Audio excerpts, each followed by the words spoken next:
சேகர், உன் மனைவிக்கு வைத்தியம் பார்த்த நண்பர்களை நம்பியா பணம் கேட்க போனாய்? அட பைத்தியக்கார, இருக்கும் உயிரையும் இனாமாக கேட்காமல் விட்டார்களே உன் நண்பர்கள் என்று சந்தோஷப்படு. உன் மனைவி உயிருக்கு மருந்து தேவை, அதற்கு பணம் அவசியம். ஆபத்திற்கு பாவமில்லை. சிந்திக்காதே, யோசிக்காதே. திருடுவதை தவிர வேறு வழியே இல்லை. மனதை திடப்படுத்திக் கொள். புறப்படு சேகர், போ போ சேகர்.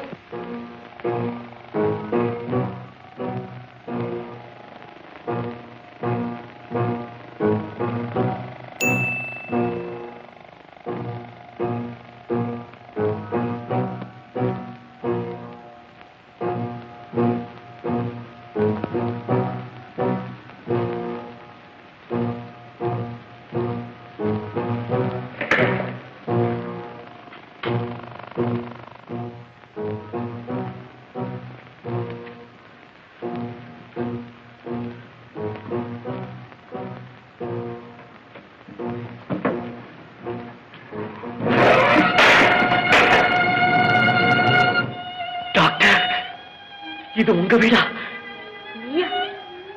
இந்நேரத்தில் எங்க வந்த? எப்படி வந்த? டாக்டர், தப்பான வழியில வந்து தவறான காரியத்தை தான் செய்ய போனேன். ஆனா அதுக்கு நீங்களே தடையா வந்ததை நினைச்சு ஒரு பக்கம் சந்தோஷமும் மறுபக்கம் துக்கமும் அவமானமும் படுறேன் டாக்டர். என்னப்பா சொல்ற? டாக்டர், நீங்க என்ன மனப்பூர்வமா மன்னிச்சிடுங்க. உண்மை முழுதும் ஒழிக்காம சொல்லிடுறேன். மருந்து வாங்கணும்னு சொன்னீங்க, என் கையில காசு இல்ல. இத உங்ககிட்ட நேரா சொல்றதுக்கு எனக்கு மனசு இல்ல. மனைவியை எப்படியாவது காப்பாத்தியே தீரணும். மருந்து வந்தா தான் உங்களால ட்ரீட்மெண்ட் செய்ய முடியும். இந்த நிலையில நான் என்ன டாக்டர் செய்வேன்? நண்பர்கள் கிட்ட போனேன், பணம் கேட்டேன், கொடுக்க மறுத்துட்டாங்க. மருந்தோட போகலன்னா மனைவியை உயிரோட பார்க்க முடியாதுங்கிற துக்கத்துல கடைசியா டாக்டர் திருடலாங்கிற முடிவுக்கு வந்தேன். டாக்டர், இந்த நிலையில நீங்க எனக்கு என்ன தண்டனை வேணாலும் கொடுங்க. ஆனா ஒரு வேண்டுகோள், என் மனைவியை கடைசி வரைக்கும் காப்பாத்துங்க. உங்க காலில் விழுந்து கேட்டுக்கிறேன் டாக்டர். உன் பேச்செல்லாம் பார்த்தா படிச்ச ஆள் மாதிரி தெரியுது. நீ ஏன்பா இந்த பாதகமான தொழிலை செய்ய துணிஞ்சிட்ட? டாக்டர், இது எனக்கு பரம்பரை தொழில் இல்லை. நானும் பெரிய பணக்கார வீட்டுல பிறந்தவன் தான். ஏதோ கால வித்தியாசத்தினால இந்த நிலைமையில இருக்கேன். பசி கொடுமையினால நான் திருட வரல டாக்டர். என் மனைவிக்கு சுகப்பிரசவமாய் அவளுக்கு பிறக்கும் அந்த செல்வத்தை என் கண்ணால் பார்த்து கட்டி தழுவணுமேங்கிற ஒரே ஆசையினால செய்த மன்னிக்க முடியாத குற்றம் இது டாக்டர். மன்னிக்க முடியாத குற்றம். உன்னை பார்த்ததுல இருந்து என்னையும் அறியாம உன் பேர்ல எனக்கு ஒரு பாசை ஏற்பட்டது. நீ பரம்பரை திருடனா இருந்தாலும் சரி, ஆரம்ப திருடனா இருந்தாலும் சரி, இதுவே முதலும் கடைசியுமா என்னையோட இந்த பழக்கத்தை விட்டுடு. உன் மனைவிக்கு நானே ஃப்ரீயா மருந்து வாங்கி கொடுத்து ட்ரீட்மெண்ட் செய்கிறேன். ஆனா திருடித்தான் பிழைக்கணும்ன்ற எண்ணத்தை என்னைக்கு மாதிரி என்னைக்குமே கையாண்டிடாது. இல்ல டாக்டர், இல்ல. கூட பிறந்த சகோதரியா இருந்தாலும் அண்ணன் திருடிட்டான்னு தெரிஞ்சதுக்கு அப்புறம் மன்னிக்கவே மாட்டாங்க. நான் அந்நியனா இருந்தும் கூட நீங்க என்ன மன்னிச்சுட்டீங்க. இந்த நன்றியை நானும் என் மனைவியும் மட்டும் இல்ல, அவ வயிற்றுல இருக்கிற சிசு கூட மறக்காது. இந்த நிலைமையில எங்க அப்பா உன்னை பார்த்திருந்தாரு, இந்நேரம் உன் கைக்கு விலங்கு மாட்டி போலீஸ் ஸ்டேஷன்ல இருந்திருப்பேன். உன்னுடைய நல்ல காலம் என் கண்ணுல பட்டுட்டு. டாக்டர், என் கஷ்டகாலத்தின் கடைசி கட்டம் என்னையோட தீர்ந்தது. இனிமே நேர்மைங்கிற பாதையிலிருந்து நிச்சயமா வழிக்கு விடவே மாட்டேன். மனிதனுக்கு என்ன நெருக்கடி வந்தாலும் திருடக்கூடாது, பொய் சொல்லக்கூடாது, பிச்சை எடுக்கக்கூடாது, தெரியுமா? இந்த புத்திமதியை நான் ஒரு நாளும் மறக்க மாட்டேன் டாக்டர். உபகாரம் செய்தவங்களுக்கு அபகாரம் செய்யும் சண்டாளேன்னு சொல்லுவாங்க.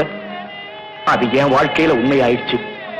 டாக்டர், உங்க முன்னால நிக்கிறதுக்கே எனக்கு வெக்கமா இருக்கு.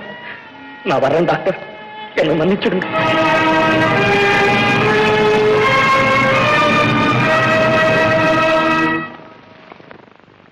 தோழா, இரவு நேரத்தில் என்ன பேச்சரவம் கேட்டது? யார் வந்தது? பகரு ஒருத்தரும் வரல, பேசாம போய் படுத்து தூங்குங்க. தூக்கம் ஏது தோழா? மனதிற்கு நிம்மதி இல்லை.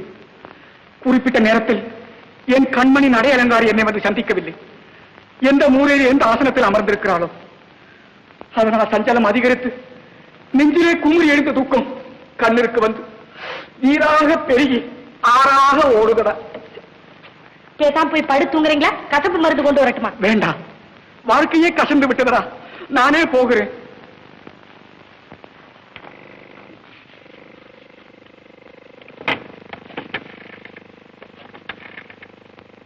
ஹலோ, யாரு? மேரியா? நான் சுமதி பேசுறேன். இன்னைக்கு சாயந்தரம் கௌரின்னு ஒரு பொண்ணை அட்மிட் செய்தோம்ல, அந்த பொண்ணுடைய புருஷன் மருந்து வாங்க பணம் இல்லாத காரணத்தினால என் வீட்டுல திருட வந்துட்டான். என்ன ஆச்சரியப்படுறேன், ஆனா அடுத்த நிமிஷமே தன் காட்டான். அதனால நான் அவனை மன்னிச்சிட்டேன். அந்த கௌரிக்கு வேண்டிய மருந்தெல்லாம் நீங்களே வாங்கி கொடுத்துருங்க. மோகனா, உனக்கு விஷயம் தெரியுமா? இந்த கௌரியுடைய புருஷன் மருந்து வாங்க பணம் இல்லாம நம்ம டாக்டர் அம்மா வீட்டுலயே திருடுனானா. உண்மையாவா? நிஜமாவா? இப்பதான் இந்த விஷயத்த டாக்டர் அம்மா எனக்கு போன் பண்ணாங்க. பாத்தியா அநியாயத்தை? அப்படின்னா இந்த கௌரி ஒரு கண் பார்த்துக்கணும். இங்க இருக்கிற கர்ப்பஸ்திரிங்க காதல கழுத்துல கிடக்குறத இவங்க தூக்கிட்டு போயிட போறான். ஆமா, கௌரி புருஷனை டாக்டர் என்ன செஞ்சாங்க? அடக்கேன்னு சொல்றேன். அப்படியா?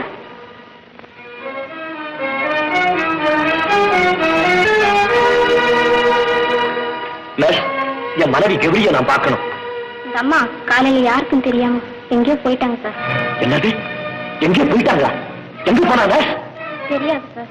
டாக்டர் அம்மா வந்தா இப்போ என்ன பதில் சொல்றதுன்னு தெரியாம தகச்சு நிக்கிறோம். ஆட்டமும் பழக்கமும் கரங்களையும் கைகளையும் சொல்லையும் அபிநயம் முகபாவம் கண்பாவம் அது பெரிய பாவங்க. அது எல்லாம் அப்படியே உட்கார வச்சுடுச்சு. அப்படித்தான் செய்யும். உங்க கதையெல்லாம் உங்க கணக்கு பிள்ளை சொன்னாரு. இனிமே நீங்க இங்கேயே இருக்கலாம், உங்க மகனையும் தேடலாம். இந்த வீட்டுல என்ன தவிர வேற யாருமே இல்ல. ஆமா, நீ இவ்வளவு அன்பா பேசுறியே, உன் பேரு? நளினா. ஐயோ, உன் பேச்சு மாதிரி இருக்க. வச்சு கேட்டியா? கேட்டுக்கிட்டு தானே இருக்க. இன்னும் புறப்பட. ஆமா ஆமா, அதுவும் சரி. நமக்கு என்னத்துக்கு ஹோட்டல்ல ரூம் அதை காலி பண்ணி போட்டி கிட்டி அந்த பொய்யாமொழி எல்லாத்தையும் கூட்டு வந்துடுறீங்க. அதுவும் தனியா தானே இருக்கிறேங்குது. இனிமே நீங்க இந்த வீட்டுல இருந்துடலாம் நான் நினைக்கிறேன். என்னங்க அது நினைக்கிறது? இங்கே இருக்கட்டும். உங்க இஷ்டப்படி ஆகும்.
கௌரி, என்னை விட்டு போய்விட்டாயா கௌரி? என்னை விட்டு போய்விட்டாயா கௌரி? என்னை தனியே தவிக்க விட்டு நீ இறந்து விட்டாயா கௌரி? கௌரி, கௌரி, உன் தந்தை இறந்த போது கலங்காத நீ, உனது சகோதரன் உன்னை விட்டு பிரிந்த போது துக்கப்படாத நீ, எவ்வளவோ துக்கங்கள் வந்தாலும் எனக்கே தேர்தல் சொன்ன நீ, நமது கணவன் வேலை செய்து பிழைக்க தகுதியற்று திருடவும் குடிந்து விட்டான். இந்த பாவியின் முகத்திலே விழிக்க வேண்டாம் என்று உயிரை விட்டு வைத்தாயா? நாம் இருவரும் இறந்தாலும் ஒன்றாகவே இருப்போம் என்று நான் அன்று சொன்ன வார்த்தையை மறந்துவிட்டு நீ மட்டும் என்னை துடிக்க விட்டு போய்விட்டால் நானும் உன்னிருந்து பிடிக்க முடியாது என்று எண்ணமா? உனது உயிர் பாலவெளியை பிடிக்கும் எனது உயிர் உனக்காக இங்கே காத்துக் கொண்டிருக்கும் என்பதை நிரூபிக்கிறேன்.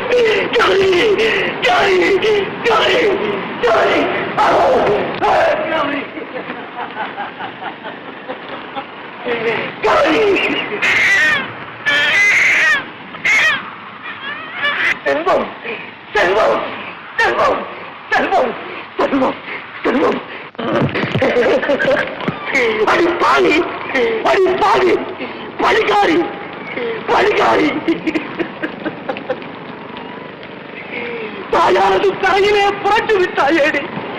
இந்த பச்சை குழந்தைக்கு பால் கொடுக்கும் பாக்கியத்தையும் இழந்து விட்டாயேடி. தாயிலே ஒரு குழந்தையை பெற்று போட்டு விட்டால் அதோடு ஒரு கனவை தீர்த்து விட்டது என்று எண்ணமா உனக்கு? தொட்டால் துவட்டுவிடும் இந்த சிசுவையோடு எப்படி வளர்ப்பேன்? யாரிடம் கொடுப்பேன்? என்ன செய்தேன்? செல்வம் என் செல்வம் கவலை பெற்ற செல்வம் நான் பெற்ற செல்வம்.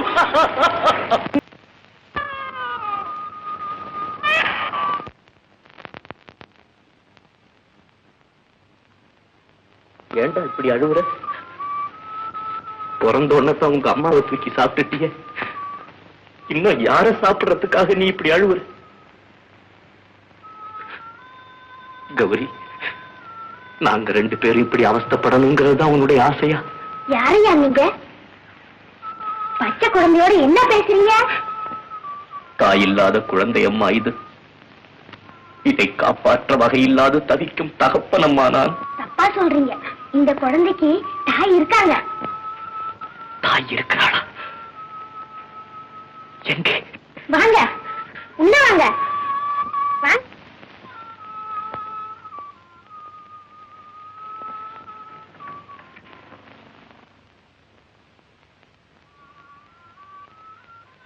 எல்லாத்தையும் காத்து ரட்சிக்கிற தாய் இதுதான். தாயே, இது என் குழந்தை அல்ல, இனி உன் குழந்தை அம்மா. உன் குழந்தை உன்னிடம் ஒப்படைத்து விட்டேன். உன் பாதத்தடியிலே போட்டு விட்டேன். இனி இதை காப்பாற்ற வேண்டியது உன் பொறுப்பு தாயே. என்னம்மா இது? இவங்க எல்லாம் யாரு? ஐயா, பெரிய குடும்பம் வைராக்கியத்தால் ஏழையாகி கடைசியாக மனைவியையும் பறிகொடுத்து இந்த பச்சை குழந்தையோடு பரதவிக்கும் பராரி ஐயா நான். தம்பி, ஆண்டவன் படைப்பில யாரும் பராரியும் இல்லை, அனாதையும் இல்லை. எல்லாம் அவனுடைய குழந்தைகள் தானே. இதோ பார், என் மகள் இவள் பிறந்த உடனே என் மனைவி இறந்துட்டான். ஆனா மரித்தாயின் கருணையினால எந்தவித கஷ்டமும் இல்லாம வளர்த்துட்டேன். நீ பயப்படாது, உன் குழந்தையும் இங்கேயே வளரட்டும். நீயும் இங்கேயே இரு.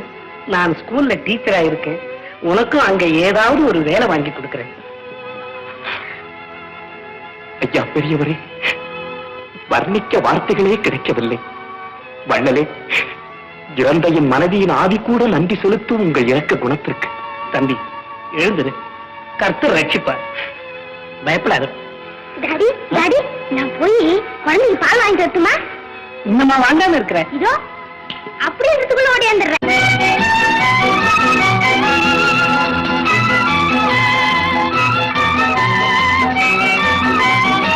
ஆமா, இப்ப நம்ம எங்கெங்க போறது? பேசாம எல்லாம் எனக்கு தெரியும். சைக்கிள் ரிக்ஷா இங்க பாப்பா. என்ன நீ குட்டி படிக்கலாம் ஒன்னே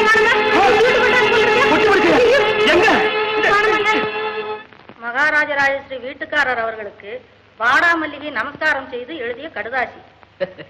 இங்கு நம்முடைய குழந்தை அறிவு நகைகளையும் கொஞ்சம் பணத்தையும் திருடிக் கொண்டு என்னிடம் கூட சொல்லாமல் ஓடி போய்விட்டான். ஐயோ, எனக்கு ஒன்னும் புரியல. ஒரே கவலையா இருக்கின்றது. சேமம் சேமத்திற்கு பதில் வாடாமல்லிகை.